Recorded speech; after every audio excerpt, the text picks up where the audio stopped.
Os principais conjuntos numéricos que veremos serão os naturais, os inteiros, os racionais, os reais e os complexos. Primeiramente, veremos quais são cada conjunto desses daqui. Após isso, veremos o que motiva passar de um conjunto para o outro. E nas aulas seguintes, veremos especificamente sobre cada um destes conjuntos e suas operações. Comecemos vendo o conjunto dos números naturais, que é formado pelos números 0, 1, 2, 3, 4 e assim por diante. Para que eles servem? São os números que utilizamos para contar.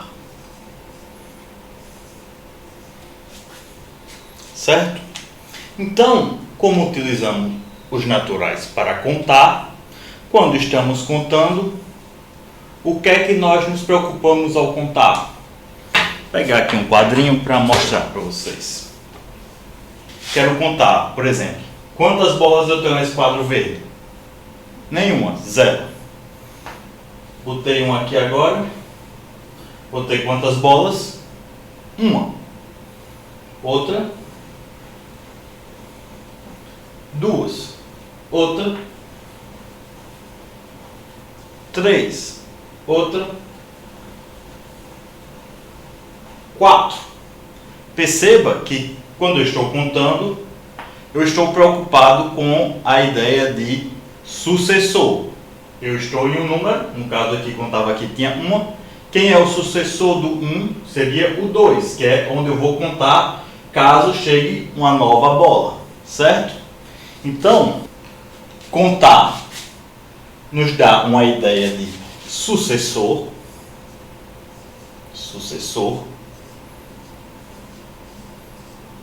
E a ideia de sucessor, que é justamente o que vem depois de cada número, certo? Natural, nos faz definir uma adição. E como é definida essa adição? A partir de vários sucessores. Por exemplo, eu quero fazer o 4, que é o que está representado aqui, o 4, mais o 3, que é o que está aqui. Quero fazer isso aqui. Como é que eu posso fazer isso? Eu estou aqui, 1, 2, 3, 4. Quem é o sucessor do 4? É o 5. Quem é o sucessor do 5? É o 6. Quem é o sucessor do 6? É o 7. Então, basta eu pegar esse cara aqui, o 4, e ver quem é o sucessor dele, quem é o sucessor dele e quem é o sucessor dele. A quantidade de sucessores que eu vou pegar aqui é dada por esse cara aqui que eu estou somando, certo? Por isso que a ideia de sucessor nos dá uma ideia de soma, certo? E foi isso que botamos aqui. Não se preocupe se não entendeu bem agora, que nós vamos ver melhor isso quando falarmos dos números naturais. Isso aqui é apenas uma introdução.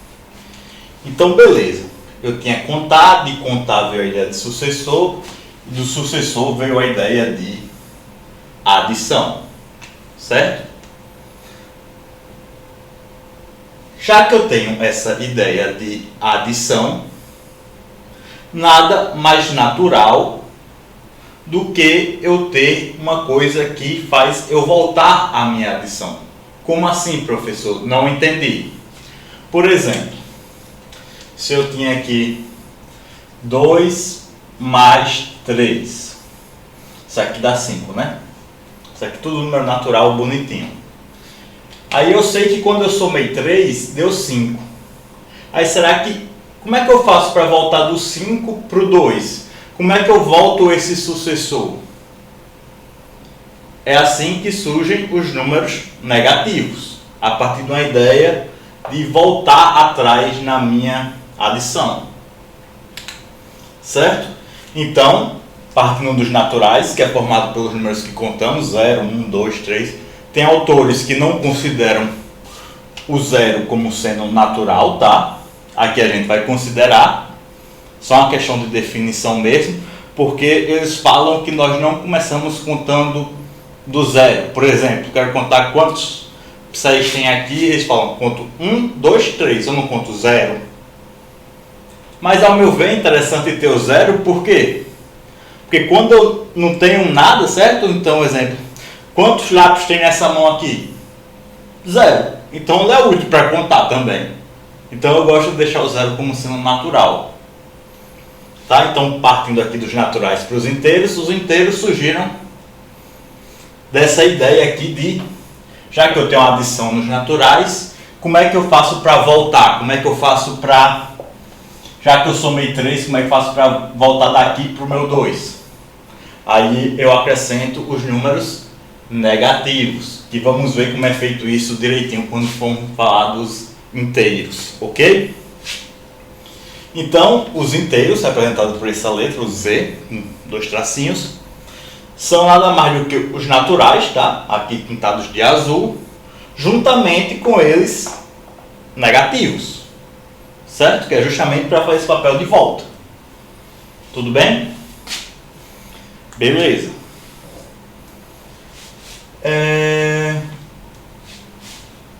Perceba que quando estamos nos inteiros, a gente tem uma ideia de adição, junto com essa ideia de adição eu tenho uma ideia de subtração, que é bem análoga à ideia de adição, sendo que é para voltar atrás, certo? E uma coisa que a gente pode criar também é a ideia de multiplicação. E como é feito isso? É você aplicar a adição sucessivas vezes, certo? Por exemplo, quando eu tenho aqui 4 mais 4 mais 4, eu posso escrever isso aqui como sendo a quantidade de vezes que apareceu 4, certo? Que foram 3 vezes. Você usa para contar quem? Os naturais. Então vamos contar quantas vezes apareceu 4. 1, 2, 3. Apareceu 3 vezes. Então vou e boto 3 vezes 4. Então, a ideia de adição já nos traz uma ideia de multiplicação, certo? Que também surge naturalmente nos inteiros. Multiplicação.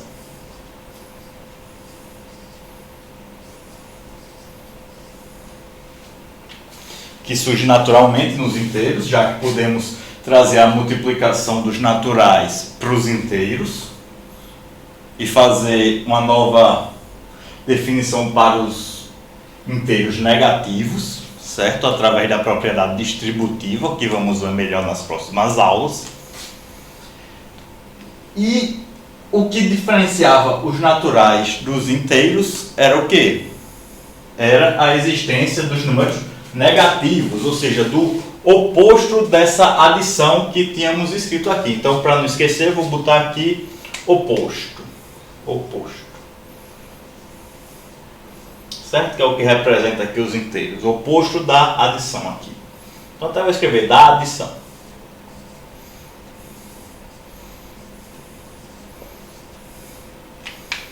E agora, já que a gente também tem uma ideia de multiplicação, que vem daqui, que é você aplicar a adição sucessivas vezes, podemos também ver como é que fazemos para voltar, certo? Um exemplo, já que 3 vezes 4 é igual a 12,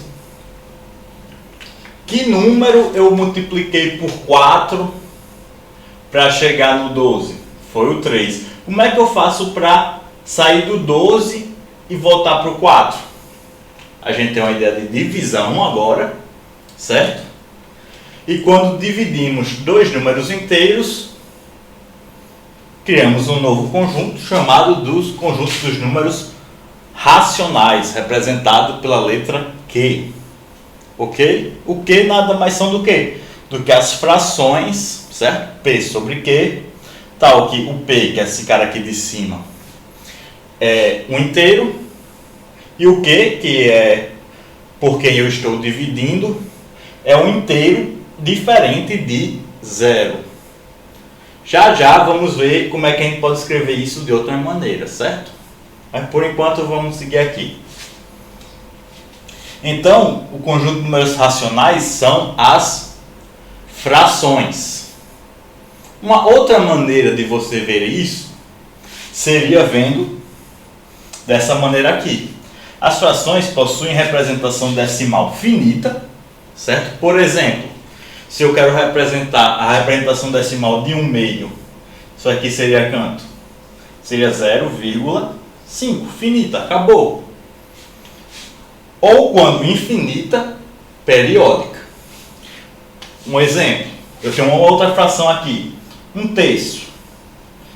A representação decimal seria 0,3333. E esse 3 nunca acabaria, porque ele é se repetindo. Ou seja, ela é periódica, porque tem um período aqui que é o 3. Ok? Então, você pode ver os racionais como sendo ou as frações ou aqueles números que têm representação decimal finita ou, quando infinita, periódica. Beleza? Então, já que a gente está botando uma coisa para lembrar sobre cada conjunto, o que é que vamos botar agora nos racionais? Vamos botar assim, inverso da multiplicação.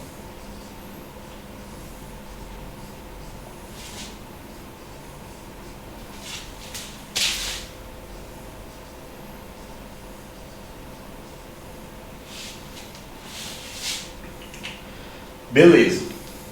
Já que aqui nos números racionais nós temos que os racionais são aqueles que possuem representação decimal finita ou, quando infinita, periódica, a gente pode perguntar: e qual é o conjunto que tem os números que a representação decimal é infinita e não periódica? Ou seja, que não são esses caras aqui. Os números com representação decimal infinita e não periódica são os números irracionais, tá? Então vou escrever aqui os irracionais.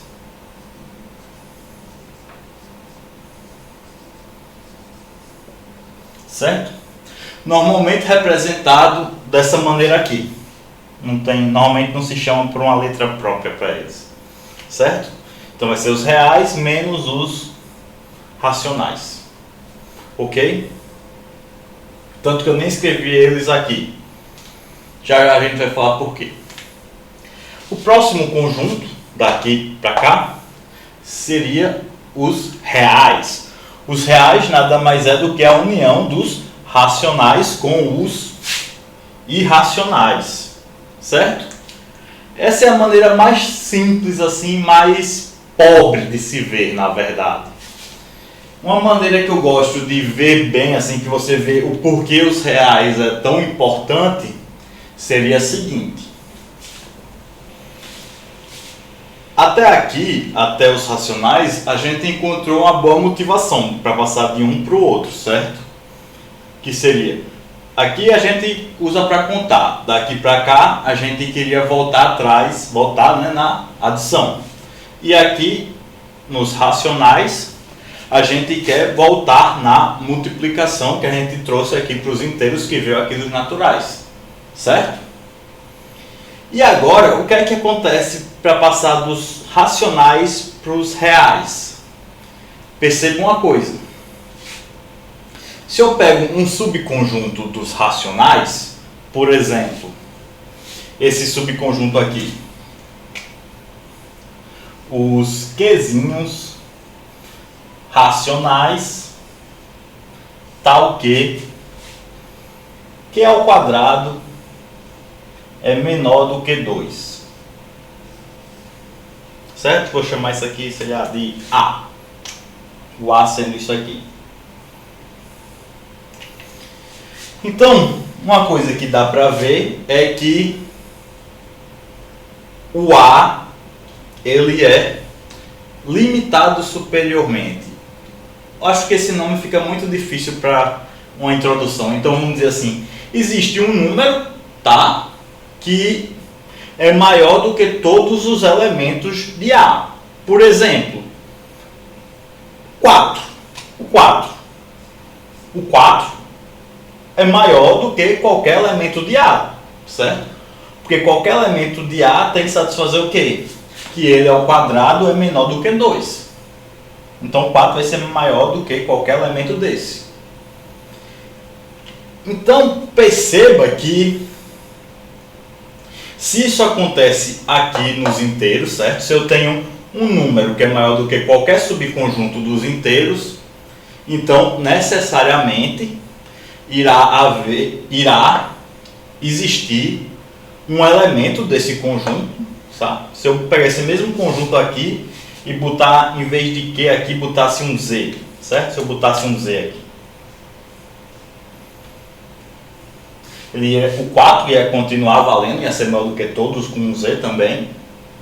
Porém, quando eu uso o Z, eu tenho que esse novo conjunto aqui, que eu vou chamar de B, né? Um Z, dos Zzinhos em Z, tal que Q ao quadrado é menor do que 2, ele tem um maior elemento, certo?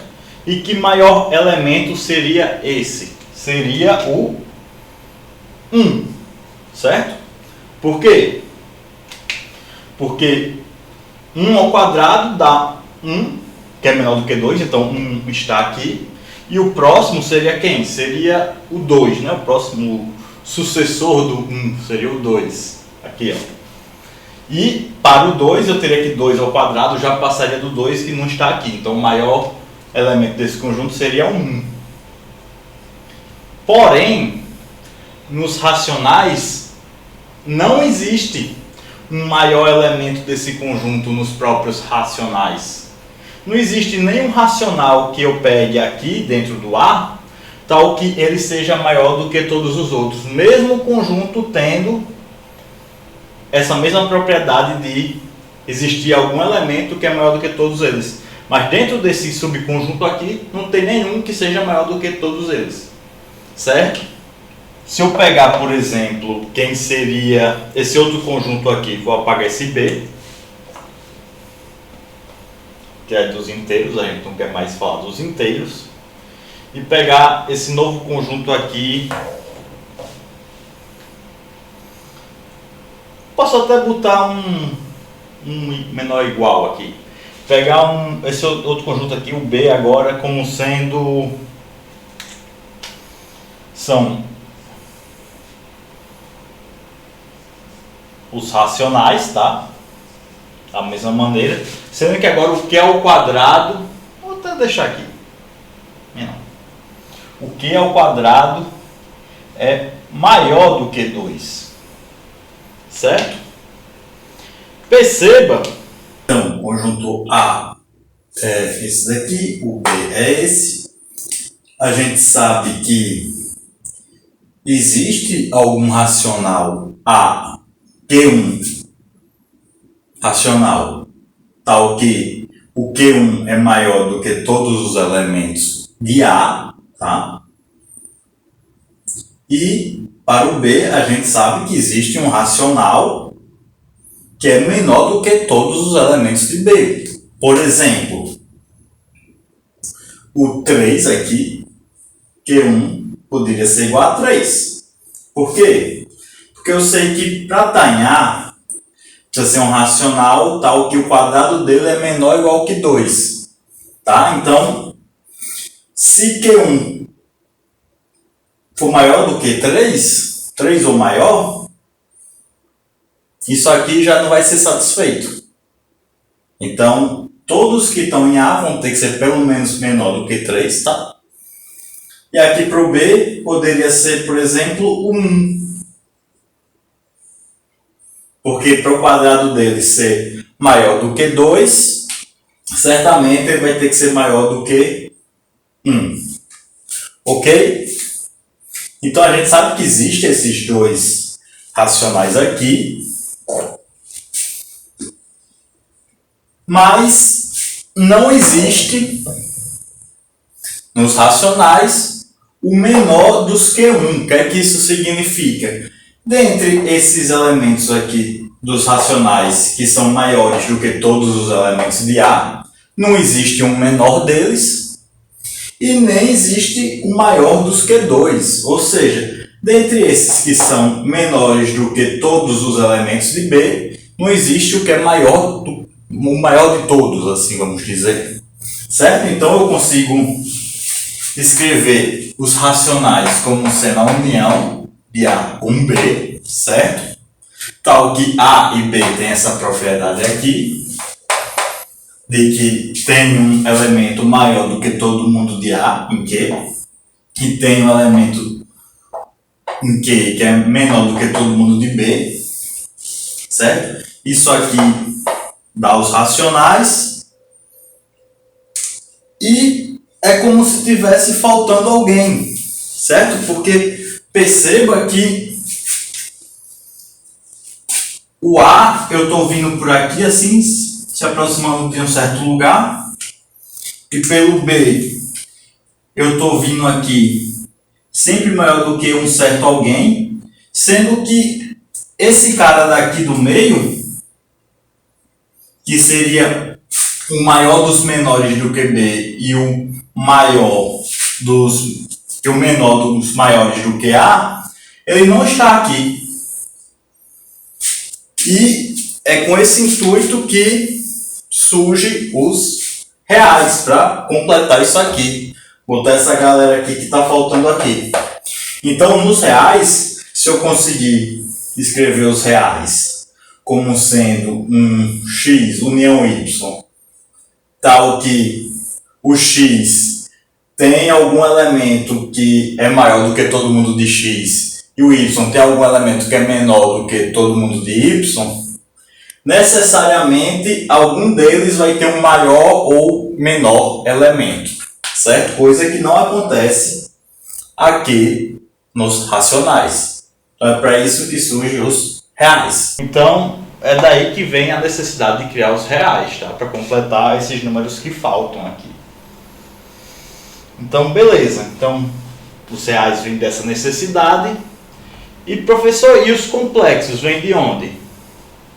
Então antes de falar sobre os complexos, vou apagar aqui.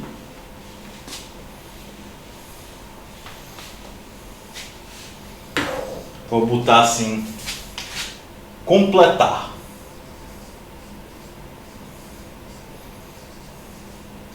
A gente pode falar mais sobre isso quando falar dos números reais, tá? Então foi só uma motivação para vocês entenderem um pouco de onde é que vem. E os complexos vêm a partir dos reais, certo? Mas o porquê foi criado os complexos? O que é que os complexos têm assim que chama a atenção em relação aos reais? Tem uma coisa bastante interessante, que é, por exemplo, vocês devem ter estudado na escola o que é um polinômio. A gente vai ver aqui nesse curso também, mas vocês já devem conhecer um pouco sobre o que é um polinômio, já deve ter visto algum pelo menos. Então, quando a gente tem um polinômio, certo? Por exemplo, esse polinômio aqui, x ao quadrado mais x mais 1. Eu quero encontrar as raízes, né? Então, você pode ver por qualquer método que você tenha aprendido na escola, tá? Que esse polinômio aqui, ele não tem raízes reais, certo? E os complexos vêm justamente para ajudar nessa questão. Porque nos complexos, se você pegar qualquer polinômio, não precisa ser de grau 2 ou de 3 ou de grau... Pode ser de qualquer grau que você queira, certo? Qualquer polinômio vai ter todas as suas raízes aqui dentro, certo? Então é isso que motiva passar dos reais para os complexos. Então eu vou botar aqui polinômios, assim, para lembrar. Polinômios.